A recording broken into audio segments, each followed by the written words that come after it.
شق البحار. Bismillahirrahmanirrahim. Alhamdulillahirabbil alamin, wassalatu wassalamu ala Rasulillah wa ala alihi wa sahbihi wa man tabi'ahum bi ihsanin ila yaumil qiyamah. Amma ba'du. Kita melanjutkan kitab Ar-Ruh yang ditulis oleh Imam Ibnu Qayyim rahimahullah ta'ala, dan kita masuk di bab yang ke-16.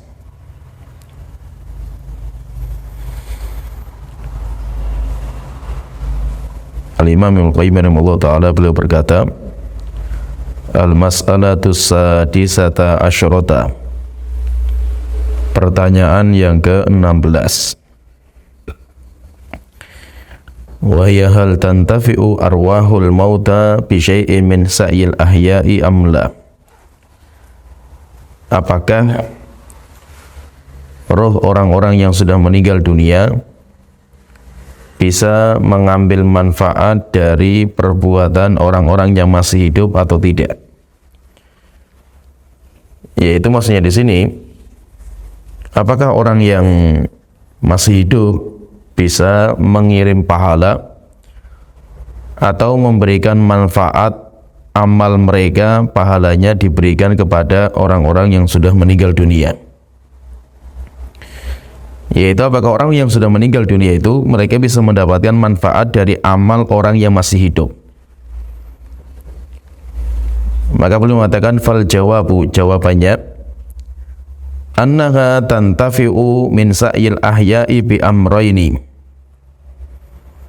Orang yang meninggal mereka bisa mengambil manfaat dari perbuatan orang yang masih hidup bi amrayni mujma'in alaihima, dengan dua perkara yang telah disepakati oleh para ulama, baina ahli sunnati minal fuqaha'i wa ahli hadits wa tafsir. Ulama ahli sunnah wal jamaah dari para ahli fikih, ahli hadis, ahli tafsir, mereka semuanya sepakat ada dua perkara di mana orang mati bisa mengambil manfaat dari amalnya orang-orang yang masih hidup. Yang pertama, ahaduhuma, yang pertama, ma tasabbaba ilaihil mayyitu fi hayatihi, amal di mana si mayit menjadi sebab perantara untuk amalnya orang yang masih hidup. Jadi amal yang bisa sampai pahalanya kepada orang yang meninggal, misalkan kita beramal, kemudian pahala dari amal kita sampai kepada orang tua kita, sampai kepada saudara kita, sampai kepada tetangga kita, maka amal yang pahalanya sampai kepada si mayit itu ada dua. Yang pertama, ma tasabbaba ilaihil mayyitu fi hayatihi, jika si mayit menjadi perantara akan kebaikan seseorang yang masih hidup. Wathani, yang kedua, doaul muslimina lahu wastighfaruhum lahu. Yang kedua yang disepakati oleh para ulama yang sampai kepada si mayit adalah doa. Orang yang hidup mendoakan orang yang sudah meninggal dunia. Kalau itu sampai. Itu sampai. Jadi dua perkara ini sepakat para ulama. Dua perkara ini sepakat. Yang pertama, jika si mayit menjadi sebab, menjadi perantara orang yang hidup beramal soleh. Orang yang hidup bisa beramal soleh. Yang kedua yang disepakati oleh para ulama yaitu doa. Doanya orang yang hidup, demikian juga istighfar, pengampunan ampun, permintaan ampunan kepada Allah Ta'ala supaya Allah mengampuni orang yang sudah mati. Dua perkara ini sepakat para ulama bahwa dua perkara ini akan sampai manfaatnya kepada si mayit. Kemudian setelah itu beliau mengatakan was-shadaqatu wal hajju ala niza'. Sedangkan sedekah, demikian juga haji, apakah sedekah dan haji itu sampai kepada si mayit, maka itu terjadi perbedaan, yaitu ada terjadi perbedaan ulama. Maladhi yasiru ilaihi min thawabihi, walaupun ulama sepakat Sodakoh sampai kepada si mayit, haji sampai kepada si mayit. Tapi yang sampai apanya? Yang sampai apanya? Hal huwa thawabul infaqi au thawabul amali? Apakah yang sampai itu pahalanya sodakoh, pahala sodakohnya yang sampai, atau yang sampai itu pahala amal? Jadi sodakohnya atau amalnya, yaitu termasuk amal soleh. Fa'indal jumhur yasiru thawabul amali nafsihi. Kalau pendapat jumhur, yang sampai adalah pahala dari amal. Wa inda ba'dil hanafiyati, kalau sebagian ulama Hanafiyah, innama yasiru thawabul infaq. Yang sampai hanya pahala infaknya. Pahala infaknya.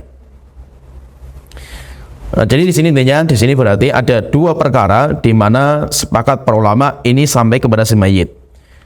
Yang pertama, amal yang si mayit menjadi perantara kebaikan bagi orang yang masih hidup. Yang kedua, yang disepakati adalah doa, istighfar, sedekah, haji. Jadi 4 perkara: doa, istighfar, sedekah, haji sampai kepada si mayit. Setelah itu beliau mengatakan waktu fil ibadatil badaniyati. Sedangkan amal yang bersifat badan, amal yang dikerjakan oleh anggota badan, kasaumi seperti puasa, wasolati seperti solat, wa qiraatil Quran seperti baca Al-Quran, wa dzikir demikian juga berzikir. Sampai enggak ini? Ada orang puasa ditujukan pahalanya kepada orang lain, sampai enggak seperti ini? Maka di sini para ulama berbeda pendapat. Famadzhabul Imami Ahmad wa jumhuri salaf usuluha. Kalau pendapatnya Imam Ahmad dan pendapat jumhur ulama-ulama salaf, bahwa amal badaniyah, amal yang bersifat anggota badan yang dikerjakan oleh orang yang masih hidup, manfaatnya sampai kepada orang yang sudah mati. Ini pendapatnya Imam Ahmad dan itu pendapat jumhur salaf. Wa huwa qaulu ba'di ashabi Abi Hanifah, dan itu pendapat sebagian ulama-ulama dari mazhab Abu Hanifah.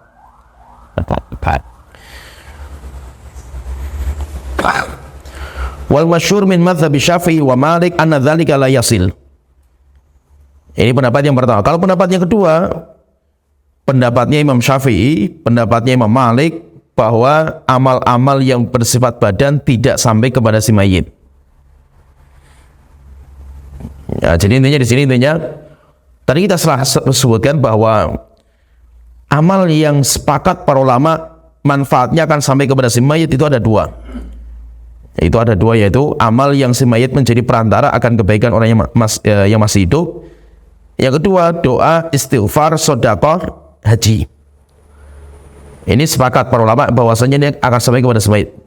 Masalah yang kedua, terus kalau amal yang lain seperti kita sholat, kita puasa, kita baca Quran, kita berzikir, bisa nggak ini sampai kepada si mayit? Kalau saya mengamalkan itu, maka para ulama berbeda pendapat menjadi dua. Pendapat yang pertama, kalau pendapatnya Imam Ahmad dan sebagian ulama mazhab Hanafi, mereka mengatakan sampai. Bahkan Imam Ahmad mengatakan boleh, nggak apa-apa kalau orang itu mengatakan, wahai Tuanku, jika sholat saya ini ada pahalanya, setengahnya untuk bapakku, setengahnya untuk ibuku. Itu beliau ditanya seperti itu, wahai Imam Ahmad, boleh nggak kalau saya itu sholat atau saya itu ibadah, kemudian saya berdoa seperti itu kepada Allah Ta'ala? Beliau mengatakan arju, ya saya juga berharap, mudah-mudahan sampai. Jadi tidak ada masalah. Misalkan kita mengatakan, Tuanku, kalau seandainya bacaan Quran saya itu ada pahalanya, setengah saya berikan kepada kakak saya yang baru meninggal dunia. Itu kalau pendapat Imam Ahmad sampai. Tapi kalau pendapatnya Imam Syafi'i, pendapatnya Imam Malik, ini tidak akan sampai. Amal-amal yang bersifat badan tidak akan sampai. Cuma kalau amal-amal yang tadi kita sebutkan semuanya sepakat sampai. Nanti ada juga pendapat ahlul bidah, wa dhahaba ba'du ahlil bidah min ahlil kalam. Dan sebagian orang-orang ahlul bidah dari orang-orang filsafat, mereka mengatakan la yasilu ilal mayyit syai'un albattah. tidak ada satupun amalan orang hidup yang sampai kepada mayit. Berarti kalau ada orang yang mengatakan seperti ini, si mayit tidak mendapatkan manfaat sedikit pun dari orang yang masih hidup, maka itu ucapan ahlul bidah. Ini ucapan ahlul bidah. Tidak ada yang mengatakan seperti ini kecuali ahlul bidah. Sedangkan ahlus sunnah mereka mengatakan bahwa amal itu sampai kepada si mayit. Tapi yang sampai apa? Ada yang sepakati sampai, ada yang terjadi khilaf. Apakah itu sampai atau tidak? Amal yang dikhilafkan oleh para ulama adalah amal badaniyah. Amal yang itu bersifat perbuatan badan setiap orang. Seperti sholat, puasa, baca Quran, berzikir. Nah, itu semuanya namanya amal badan. Sampai atau tidak? Kalau pendapatnya Imam Syafi'i, Imam Malik, nggak sampai. Berarti yang diamalkan di kita ini bukan mazhabnya Imam Syafi'i. Yaitu orang yang baca Quran, berzikir, dikirimkan kepada orang yang meninggal. Ini kalau dalam mazhab Syafi'i nggak sampai. Demikian juga pendapatnya Imam Malik nggak sampai. Tapi kalau pendapatnya Imam Ahmad sampai. Sehingga dalam masalah ini, yaitu dalam masalah membaca Al-Quran dihadiahkan kepada si mayit, kebanyakan orang-orang di kita di Indonesia mereka berdalilnya dengan ulama-ulama Hambali. Mereka berdalilnya dengan ulama-ulama Hambali. Ya memang kalau mazhab Hambali mereka mengatakan sampai. Cuma anehnya itu kenapa mereka itu kok tidak mengamalkan mazhabnya Syafi'iyah? Karena kalau mazhabnya Imam Syafi'i itu enggak sampai. Pendapatnya Imam Malik juga tidak sampai. Ya berarti intinya di sini Ahlussunnah wal Jamaah mereka mengatakan bahwa amal orang yang masih hidup ada yang disepakati sampai kepada si mayit, ada yang tidak. Yang disepakati itu yang pertama, jika si mayit menjadi perantara kebaikan bagi orang yang hidup.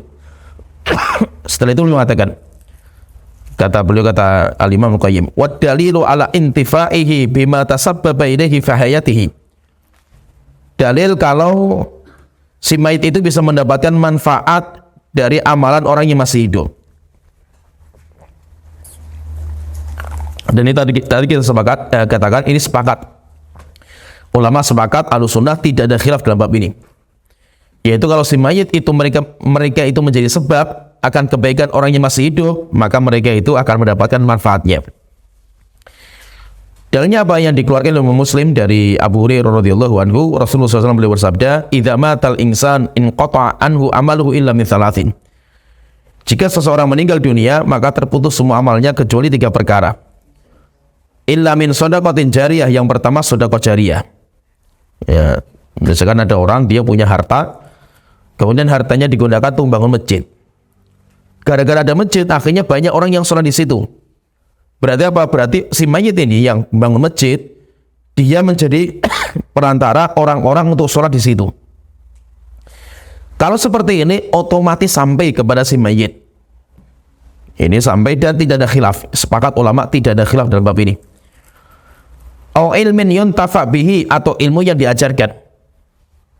Yaitu kalau kita punya ilmu, kita ajarkan kepada orang lain, sampai orang lain itu mengamalkan ilmu kita, maka otomatis sampai kepada pahalanya kepada orang yang mengajarkan. Aw waladin sholihin yad'u lahu, atau anak soleh yang mendoakan. Dalam hadis yang lain, dari dikeluarkan oleh Imam Ibnu Majah dari Abu Hurairah radhiyallahu anhu, Rasulullah sallallahu alaihi wasallam beliau bersabda, "Inna mimma yalhaqul mu'mina min amalihi wa hasanatihi ba'da mautihi." Sesungguhnya kebaikan yang akan sampai kepada orang mukmin setelah dia meninggal dunia. Jadi ada orang mukmin, dia meninggal dunia, ada juga amal-amal yang masih sampai kepada si mayit itu. Apa saja? Ilman 'allamahu wa nasyarahu. Yang pertama ilmu yang dia ajarkan dan dia sebarkan. Awalan dan sholihan tarokahu. Yang kedua, atau anak soleh yang dia tinggalkan. Yang ketiga, au mushafan warrathahu, atau mushaf Al-Quran yang diwariskan. Yang keempat, au masjidan banahu, atau masjid yang dia bangun. Yang kelima, jadi yang pertama coba kita hitung. Yang pertama ilmu yang diajarkan, yang kedua anak soleh yang dia tinggalkan, yang ketiga mushaf yang diwariskan, yang keempat masjid yang dia bangun, Yang kelima, wa au baitan libni sabili banahu. Rumah yang disediakan bagi orang-orang yang musafir. Orang-orang musafir ketika mereka nggak punya tempat tinggal atau tempat bermalam, maka dia menyediakan rumah gratis. Yang keenam, au nahran akrahu, atau sungai yang dialirkan. Dia punya sungai dialirkan untuk umum. Au shadaqatan akhrajaha min malihi fi sihhatihi wa hayatihi, atau sedekah. Yang ketujuh, sedekah yang dia keluarkan dari hartanya ketika dia masih sehat dan dia masih hidup. Talhaquhu min ba'di mautihi. Semua ini, 7 perkara ini semuanya akan sampai kepada si mayit setelah dia itu meninggal dunia. Jadi perkara-perkara ini yang disebutkan sama beliau itu, kenapa kok beliau itu menyebutkan hadis ini, semuanya menunjukkan bahwa siapa yang menjadi perantara kebaikan bagi orang lain, baik saya ngajari seseorang ilmu, kemudian saya meninggal dunia, ilmunya masih diamalkan, atau sedekah jari atau yang lain, maka itu pahalanya sampai kepada si mayit dengan sepakat para ulama, enggak ada khilaf. Demikian juga termasuk dosa. Termasuk dosa. Rasulullah mengatakan, la tuqtalu nafsun dzulman. Tidak ada jiwa yang dibunuh secara zalim illa kana ala ibni Adam, kecuali anaknya Nabi Adam. Al-awwal, yang pertama, kiflun min damiha, dia nanti akan menanggung dosanya. Li'annahu awwalu man sanal qatlah, karena dia itu yang pertama kali mencontohkan pembunuhan, sehingga dia menanggung dosa pembunuhan sampai hari kiamat. Jadi ini yang pertama, bagian yang pertama, yaitu amal yang sampai kepada si mayit. Apa itu? Yaitu karena si mayit menjadi sebab akan kebaikan orang lain. Kemudian yang kedua, wa dalilu ala intifaihi bi ghairi ma tasabbaba fihi. Sedangkan amal-amal yang si mayit tidak menjadi sebab bagi orang yang hidup itu untuk beramal. Contohnya misalkan ini, kita punya kakak atau kita punya tetangga, yang tetangga ini nggak pernah ngajari kita Al-Quran, tidak pernah menjadi perantara kita. Meninggal dunia, kita baca Quran, kita kirimkan pahalanya kepada orang yang dia itu nggak menjadi sebab akan kebaikan kita. Sampai nggak ini? Kalau dalam mazhabnya Hambali sampai. Sehingga nanti tarjihnya beliau, kata Imam Ibnu Qayyim di sini, sampai semua. Ya, sampai. Dalilnya apa? Dalilnya banyak sekali. Al-Quran, hadis, ijma, demikian juga qawaidus syara'. Yaitu ada amal-amal yang si mayit tidak menjadi bagian dari amalnya itu. Amal yang masih hidup, tapi dia sampai. Apa yang disepakati para ulama? Yaitu tadi kita sebutkan, yaitu doa, istighfar, sedekah, haji. Jadi 4 perkara ini sampai kepada si mayit, walaupun si mayit tidak menjadi perantara bagi orang yang hidup. Jadi fahami di sini ya, ada 2 macam yang berbeda. Kalau si mayit menjadi perantara bagi orang yang hidup, otomatis sampai kepada si mayit. Kenapa? Karena si mayit itu menjadi perantara. Yang kedua, kalau si mayit tidak menjadi perantara akan kebaikan seseorang, maka nanti ada 2 perkara. Yang pertama disepakati oleh para ulama, yaitu 4. Yang disepakati itu ada 4. Doa, istighfar, sedekah, haji. Ini sampai kepada si mayit walaupun si mayit tidak menjadi sebab. Yang kedua, nanti ada amal-amal yang di sana para ulama berbeda pendapat, yaitu amal-amal yang bersifat badan. Anggota badan seperti sholat, puasa, kemudian seperti baca Quran, berzikir, dihadiahkan kepada si mayit. Sampai enggak? Di sini terjadi khilaf. Kalau pendapatnya Imam Ahmad dan sebagian ulama mazhab Hanafi sampai. Tapi kalau pendapatnya Imam Malik, pendapatnya Imam Syafi'i tidak sampai. Kemudian setelah itu beliau mengatakan, kalau dalil dalam Al-Quran yang menunjukkan bahwa ada amal yang sampai kepada si mayit walaupun si mayit tidak menjadi perantara, yaitu apa? Doa atau istighfar. Allah Ta'ala berfirman dalam surat Al-Hasyr ayat ke-10, walladzina ja'u min ba'dihim yaquluna rabbana ighfir lana wa li ikhwanil ladzina sabaquna bil iman. Orang-orang yang datang setelah generasi mereka, yaitu generasi setelahnya, mereka berdoa dalam doa mereka, rabbana ighfir lana, wa Tuhanku ampuni dosa-dosa kami, wa li ikhwanil ladzina sabaquna bil iman, dan dosa saudara-saudara kami yang telah mendahului kami dalam keimanan. Berarti apa? Doa istighfar sampai kepada siapa saja, walaupun tidak ada hubungan. Demikian juga Rasulullah ketika menganjurkan kita sholat jenazah, kita diperintahkan kata Rasulullah, idza shallaitum 'alal mayyit. Kalau kalian sedang mensolatkan jenazah, fa akhlisu lahu bid-du'a. Doakan dengan sesebaik-baiknya. Walaupun apa? Walaupun kita nggak kenal, kita nggak ada hubungan dengan si mayit. Demikian juga si mayit tidak menjadi perantara untuk kita dalam berbuat kebaikan, cuma kita doakan. Doanya masyhur sekali, doanya minta pengampunan intinya itu. Berarti menunjukkan apa? Menunjukkan bahwa doa yang dibacakan sama orang yang hidup sampai kepada si mayit siapa saja, dikenal maupun tidak, ada hubungan maupun tidak, si mayit punya sebab kebaikan orang yang masih hidup atau tidak. Nah, jadi umum, mencakup umum kalau doa. Demikian juga istighfar. Itulah ketika orang meninggal dunia itu banyak sekali Rasulullah nanti menganjurkan kita untuk mendoakan si mayit itu, untuk kita doakan, dan hadisnya banyak sekali.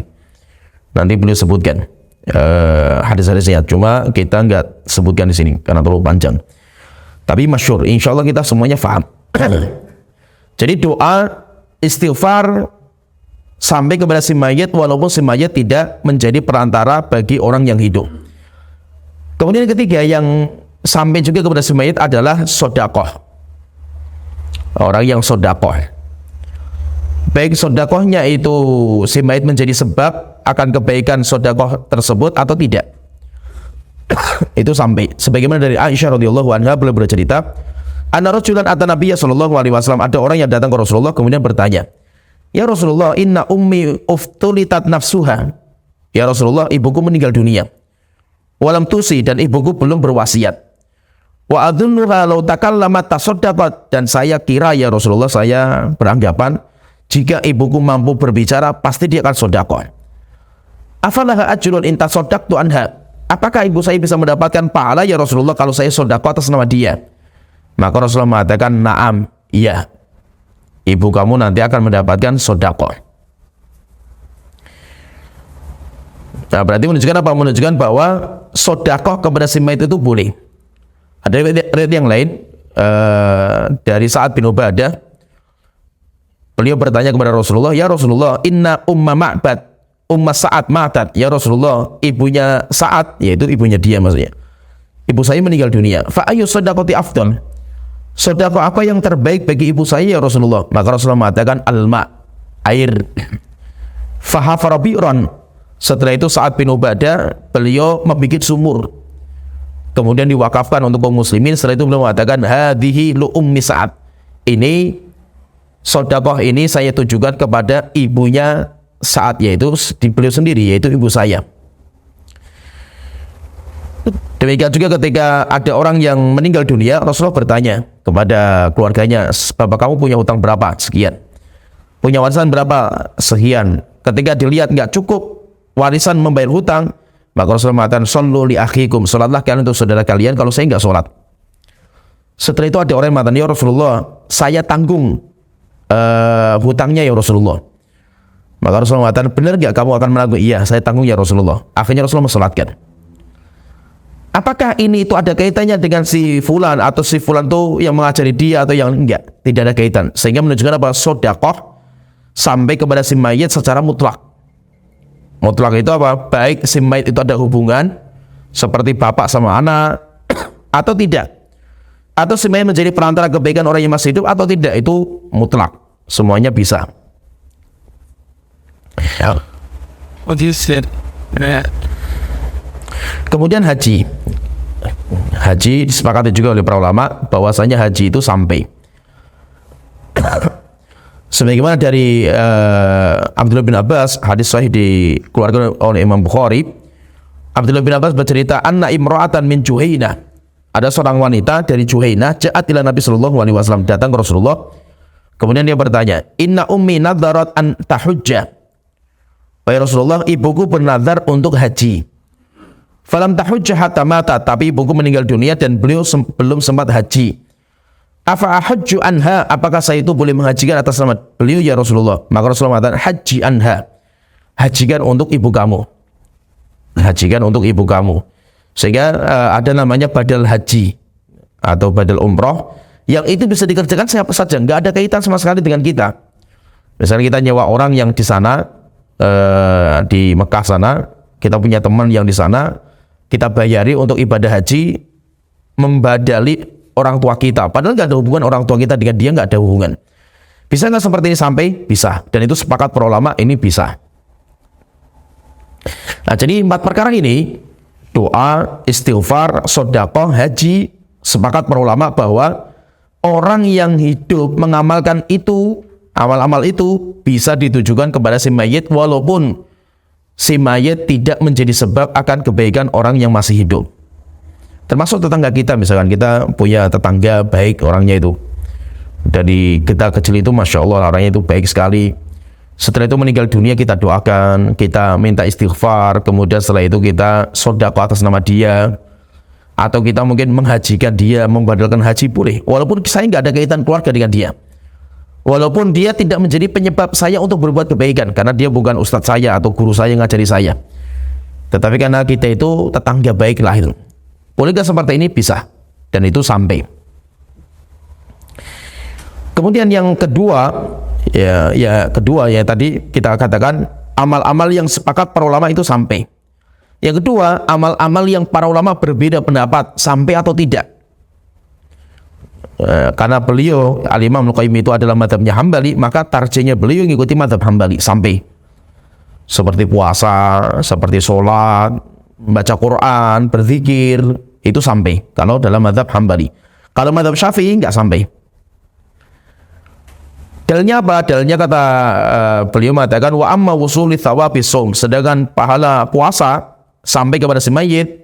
Hadis dari Aisyah radhiyallahu anha, anna Rasulullah sallallahu alaihi wasallam qala, bahwa Rasulullah SAW beliau bersabda, man mata wa alaihi shaum shoma anhu waliyuh.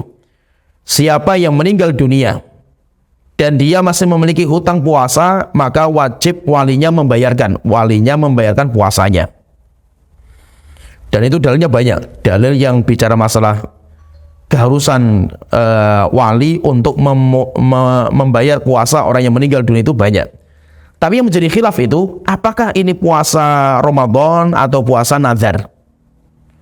Maka ada yang mengatakan itu puasa hanya berlaku untuk nazar, yang dia mewajibkan sendiri. Contohnya misalkan ada orang mengatakan, kalau seandainya saya sembuh penyakit saya mau puasa 1 bulan. Sembuh, punya kesempatan, dia belum bayar puasanya sampai meninggal dunia, maka keluarganya membayarkan, yaitu puasa, karena dia puasa nazar. Sedangkan puasa Ramadan yang dia tinggalkan dan orang itu belum membayar padahal punya kesempatan, ditunda-tunda bayarnya, meninggal dunia, maka tidak ada wali yang membayarkan. Itu pendapat sebagian ulama. Tapi sebagian ulama mengatakan hatta yang puasa Ramadan boleh dibayarkan. Jadi itu masalah khilafiyah, yaitu masalah puasa, masalah khilafiyah. Kemudian masalah yang berikutnya yang juga itu menjadi perdebatan panjang. Nanti pembahasan banyak sekali sebenarnya Imam Al-Qayyim tentang masalah puasa. Yaitu berkaitan dengan masalah puasa itu banyak beliau sebutkan khilafiyah di antara para ulama dalam masalah ini. Kemudian setelah itu beliau mengatakan berkaitan dengan baca Quran, yaitu tentang masalah membaca Quran, maka beliau mengatakan kalau berkaitan masalah membaca Quran itu nanti ada beberapa masalah yang perlu kita bahas, yaitu beliau mengatakan seperti ada sesuatu yang perlu kita diskusikan. Beliau mengatakan wal ibadatu qismani, ibadah itu ada 2 macam. Maliyatun badaniyatun. Yang pertama ibadah yang bersifat harta. Yang kedua ibadah yang bersifat anggota badan. Ada yang bersifat harta yang dikeluarkan. Waqad nabbaha syari'u bi wusuli thawabis shadaqati ala wusuli thawabi sa'idil ibadatil maliyah. Tadi kita sebutkan bahwasanya sedekah sampai kepada si mayit. Demikian juga sedekah sampai kepada si mayit. Maka kata beliau apa? Kalau sedekah sampai, berarti ini sebagai dalil qiyas bagi semua ibadah yang bersifat harta. Bayar hutang, demikian juga yang lainnya lah. Pokoknya berkaitan masalah harta, ibadah harta, maka semuanya sampai. Dalilnya apa? Dikiaskan dengan sedekah. Itu kata beliau. Wa nabbaha bil wusuli thawabis shaumi ala wusuli thawabis sa'iril ibadatil badaniyah. Sedangkan ibadah yang bersifat badan seperti ini kata beliau, yaitu sholat, seperti baca Quran, berzikir sampai kepada si mayit. Kenapa? Disamakan dengan puasa. Yang tadi puasa sampai. Wa akhbara bi wusuli thawabil hajjil murakkabi minal maliyati wal badaniyah. Sedangkan ibadah yang berkumpul dua perkara, harta dan badan, maka sampai juga. Sampai juga. Kenapa? Karena dikiaskan dengan haji. Haji itu kan ibadah badan, cuma butuh uang untuk melaksanakan. Sehingga apa kata beliau berarti sampai. Maka itu kata beliau, semua ibadah, mau ibadah yang bersifat harta atau ibadah harta itu nanti banyak sedekah lah dan yang lainnya lah itu. Atau ibadah yang bersifat anggota badan sampai juga kepada si mayit, atau ibadah yang berkumpul antara harta dan badan itu juga sampai. Dalilnya apa? Haji. Berarti kalau seperti ini pendapatnya Imam Al-Qayyim, beliau mengatakan secara umum semua ibadah yang dikerjakan oleh si orang yang masih hidup bisa ditujukan pahalanya kepada orang yang meninggal dunia, walaupun si mayit tidak pernah menjadi sebab akan kebaikan orang yang masih hidup. Berarti kalau misalkan ini kita bicara tentang misalkan baca Quran, karena yang sering menjadi perdebatan di kita itu kan baca Quran. Orang kalau baca Quran kemudian dia niatkan, misalkan kita punya tetangga yang meninggal dunia. Setelah itu kita baca Quran, kemudian kita katakan, wahai Tuhanku, jika bacaan Quran saya itu ada pahalanya, ini saya berikan kepada si fulan yang barusan meninggal dunia. Boleh nggak seperti ini? Ini masalah khilafiyah. Fahami ya, ini masalah khilafiyah itu di sini. Khilafiyahnya itu dalam baca Qur'annya. Sedangkan ritual kumpulnya orang-orang di rumahnya si mayit, hari pertama mungkin, hari kedua sampai hari ketujuh, kemudian bacanya harus ini setelah berjamaah, ini faham ya, ini tidak masuk pembahasan khilafiyah kita. Ini perlu difahami ini. Jadi kita perlu mendudukan setiap masalah pada porsinya masing-masing, pada kedudukannya masing-masing. Ulama di sini hanya membahas tentang orang baca Quran yang dihadiahkan kepada si mayit, sampai enggak? Sampai enggak? Kalau mazhabnya Hambali sampai. Makanya Imam Qayyim mengatakan sampai. Apakah pasti mereka itu membolehkan ritual yang berkumpul di rumahnya si mayit untuk membaca Quran bareng-bareng dihadiahkan kepada si mayit? Belum tentu. Mereka belum tentu mengizinkan ritual seperti itu. Yang mereka izinkan hanya baca Qur'annya, tanpa ada ritual. Tanpa ada ritual. Misalkan gini, kita si fulan meninggal dunia misalkan. Setelah itu kita di rumah baca Quran sendiri, atau di rumahnya si fulan, enggak, yang penting enggak ada ritual lah, kita baca Quran sendiri. Setelah itu kita kirimkan pahalanya kepada si mayit itu. Kalau seperti ini sampai dalam mazhabnya Hambali. Cuma berkaitan dengan kumpulnya manusia di rumahnya orang yang berduka sampai 3 hari, sampai 1 pekan, ini masalah muharram. Ini perkara yang diharamkan dalam agama kita. Kenapa diharamkan? Karena memang Rasulullah melarang berkumpul di rumah orang yang meninggal. Itu dilarang. Apalagi dengan tajaddudul husni, yaitu mengulang-ulang kesedihan. Yaitu kesedihan itu diulang-ulang lagi. Diadakan acara untuk mengenang kematian, akhirnya rasa sedihnya kumat lagi, kambuh lagi. Nanti kesedihannya kambuh lagi gara-gara sering diulang-ulang acara-acara seperti ini untuk berkumpul mengingat si mayit itu. Makanya kalau seperti ini jelas kita katakan ini bukan masalah khilafiyah. Ya paham ya? Jadi khilafiyah itu di sini cuma berkaitan dengan orang baca Quran, pahalanya diberikan kepada si mayit, itu masalah khilafiyah. Sedangkan ritualnya, ya ritualnya biasanya ritual itu kalau di bahasa kita di Indonesia itu biasanya ada annya. Yasin jadinya yasinan, tahlil, tahmid, tahmidan, kan itu. Enggak tahu tahmidan. Yasinan, tahlilan, Al-Baqarawan gitu, Al-Imronan kan itu. Jadi semuanya takbiran, ya itu biasanya kan sudah masuk ritual gitu. Itu sudah masuk ritual semua itu. Selawatan kan. Ya semua seperti itu kan gitu. Ya mauludan semua kan seperti itu. Jadi kalau ada an-annya ini sudah masuknya ritual. Itu sudah masuknya ritual. Maka itu beda antara tahlil dengan tahlilan. Ya kan? Kalau tahlil kan ucapan la ilaha illallah, la ilaha illallah, itu tahlil kan itu. Sedangkan tahlilan kan bukan itu saja kan, banyak nanti ritual bacanya macam-macam di situ kan itu. Bukan hanya la ilaha illallah kan macam-macam di situ. Nah, berarti kalau sudah itu berarti sudah masuknya ke ritual.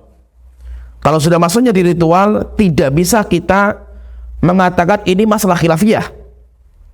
Pokoknya ini ulama kan khilaf tentang masalah menghadiahkan pahala kepada si mayit. Ya, kita pun meyakini itu masalah khilafiyah. Yang kita bahas bukan masalah ini membaca Quran, tapi ritualnya. Kenapa kok Anda berkumpul di rumahnya si mayit gitu? Ini jadi masalah. Kemudian Anda makan-makan bareng, ya, kemudian dan yang lainnya lah itu ritual dari mana ini? Ulama yang membolehkan baca Quran diadakan kepada si mayit belum tentu membolehkan ritual seperti ini. Ya, jadi fahami di sini. Jadi yang kita bahas di sini adalah tentang masalah menghadiahkan bacaan Quran kepada si mayit. Itu masalah khilafiyah. Kalau dalam mazhab Syafi'i nggak sampai. Tidak sampai, cuma masalah perlu kita bedakan, kita dudukan masalahnya. Ulama khilafnya cuma sekedar ini saja, cuma sekedar menghadiahkan pahala kepada si mayit. Kalau masalah yang lain, yaitu masalah berkumpulnya manusia di situ, kemudian makan, kemudian sampai diulang-ulang harinya, ditetapkan hari 1 sampai ke 7, nanti ada 40 lagi, nanti ada nyatus, ada nyewu. Ini jadi masalah ini. Ini jadi masalah karena ketetapan seperti ini itu jadi masalah. Kemudian ketika berkumpul di rumah si mayit, bacanya ini dulu, kemudian nanti ini, sampai tutup dengan doa, nanti setelah itu ini jadi masalah ini. Tartibnya seperti ini dari mana gitu loh. Ya, jadi kita katakan ini masalah beda. Tidak seperti yang dibahas oleh para ulama-ulama kita. Ulama-ulama kita nggak bahas masalah itu. Yang mereka bahas, yang mereka perdebatan itu tentang pahala yang dibaca oleh seseorang sampai kepada si mayit atau tidak, itu yang menjadi khilafiyah. Tapi kalau ritual, kita nggak bicara masalah ritualnya. Kemudian setelah itu Imam Al-Qayyim, kalau kita baca di kitabnya itu panjang sekali, nanti beliau membahas tentang bantah-bantahan, yaitu beliau membantah keras sekali orang-orang ulama-ulama yang mengatakan bahwa bacaan Quran, sholat itu tidak sampai kepada si mayit. Itu pendapatnya Imam Syafi'i dan Imam Malik. Nanti terjadi diskusi lah, dalilnya mereka ini, bantahannya ini, dalilnya ini, bantahannya ini. Itu semuanya ada di kitab, cuma nggak terlalu penting bagi kita. Jadi intinya yang perlu kita ulangi lagi pembahasan kita ini, yaitu kita ringkaskan bahwa apa si mayit bisa mengambil manfaat dari amal yang dikerjakan oleh orang yang masih hidup. Maka Ahlussunnah mengatakan sampai, bisa, tapi nanti yang bisa itu ada yang disepakati, ada yang dikhilafkan. Sedangkan yang mengatakan nggak bisa sama sekali, si mayit tidak bisa mengambil manfaat orang yang masih hidup, maka itu pendapatnya Ahlul Bidah. Itu pendapatnya Ahlul Bidah. Ahlussunnah sepakat bahwa si mayit bisa mengambil manfaat dari amal orang yang masih hidup. Terus amal yang masih hidup itu apa yang bisa sampai kepada si mayit? Maka ada yang disepakati oleh para ulama, ada yang dikhilafkan. Yang disepakati dua. Yang pertama, jika si mayit menjadi penyebab kebaikan orang yang masih hidup, maka itu sampai semua. Itu sampai semua. Yang kedua, jika si mayit tidak menjadi perantara bagi orang yang hidup, tapi amal itu jelas sampai doa, istighfar, sedekah, haji, itu bisa sampai. Dua perkara ini sampai kepada si mayit. Yang kedua, masalah yang kedua, amal-amal yang bersifat badaniyah, yaitu sholat, puasa, baca Quran, diamalkan kemudian ditujukan kepada si mayit. Sampai enggak? Kalau ini masalah khilafiyah panjang di antara para ulama. Kalau di sini yang dirojekkan sama Imam Ibnu Qayyim, beliau mengatakan sampai. Maka boleh menghadiahkan semua 100% semuanya itu si mayit, atau setengahnya, atau seperempatnya, atau sepertiganya, semuanya boleh.